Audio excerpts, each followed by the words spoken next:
Anti-counterfeiting trade agreement. The name is misleading. The original idea of ACTA is to internationally protect intellectual property. It's supposed to help prevent product and trademark counterfeiting, like fake copies of expensive goods, misusing trademarks, like using a well-known car brand on tampons, for example making General Motors tampons. It will safeguard research investments in development of products, e.g. medical patents or pharmaceutical products. It's also supposed to support artists and journalists and allow them to produce higher quality work and internationally harmonise copyright laws. Sounds great, doesn't it? But there's a twist. The Oxford English Dictionary defines a counterfeit as, quote, a fraudulent imitation of something else. But when a file is copied on the internet, it is exactly the same as the original, not an imitation, and it is not stolen since the original is not removed. The information is simply being shared free of charge, so counterfeiting has nothing to do with it. Let us explain. Intellectual property is never really defined within ACTA. It could mean trademarks, or it could mean any idea or information which later could be copyrighted, restricted and criminalised. This will have a tremendous effect on the internet as we know it. The actual ACTA text covers a huge range of topics and is very complex and hard to grasp, so we will explain what happens on the internet in a hypothetical real-world analogy.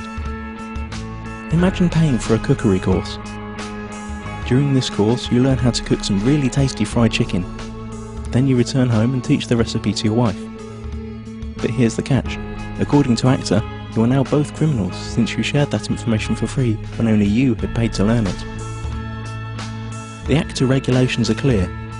When you're suspected of sharing copyrighted information, depending on the country you live in, then your access to any kind of courses will be blocked, you will be fined or sent directly to prison. But surely no one would find out that you'd shared the knowledge of the secret fried chicken in private at home. And you're right. Under current law, no one would. But ACTA deals with this through excessive surveillance. All your communication will be monitored, and not only yours.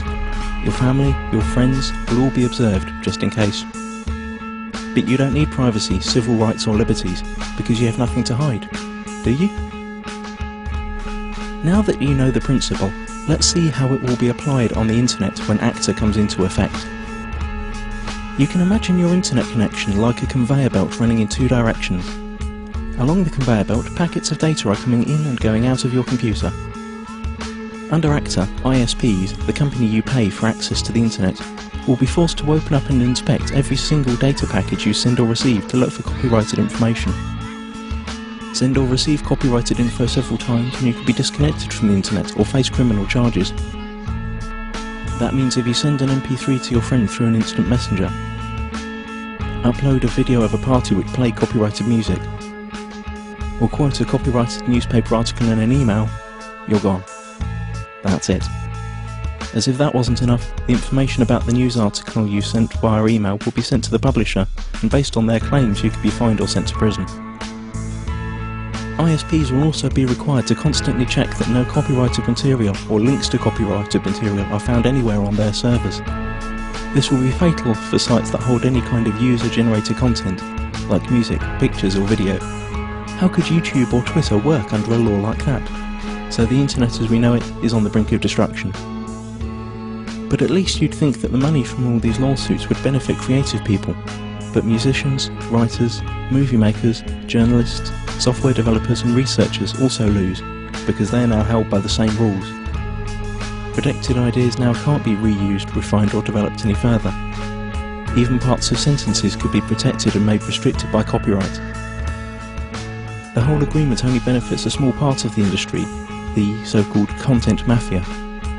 Media publishing companies like the RIAA and the MPAA, who have long tried to solve the internet problem that threatens their obsolete business model. ACTA is the result of their lobbying within the governments that participate in the negotiations. Latest leaks indicate that techniques that bypass the planned content filter and blocking infrastructure will also be made illegal. And the worst thing? It's all done in secret. If you're European, it's even being done by people who haven't been elected by the public. You've already seen where this is heading on YouTube. Videos are unavailable in certain geographical areas. This obsessive copy protection is also a great tool for information suppression. Once all the internet filters and blocking techniques are in place, virtually all information tagged as copyright could be suppressed. Maybe your critical blog or Twitter account, or the video you made about rigged elections and environmental catastrophes, or even the pictures of your kittens. Okay, maybe not your kittens. Not unless you painted a Coca-Cola logo onto their fur. This all sounds unbelievable for everyone who's had even a small glimpse of how the net works. But remember, those who work on the agreement might not have any clue what the internet is about. And once the treaty is signed, their rules will have to be implemented.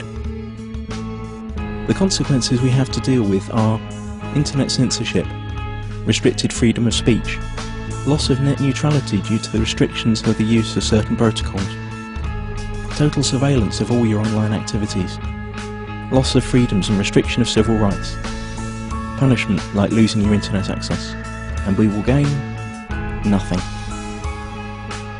The time to act for the internet is now. Google ACTA.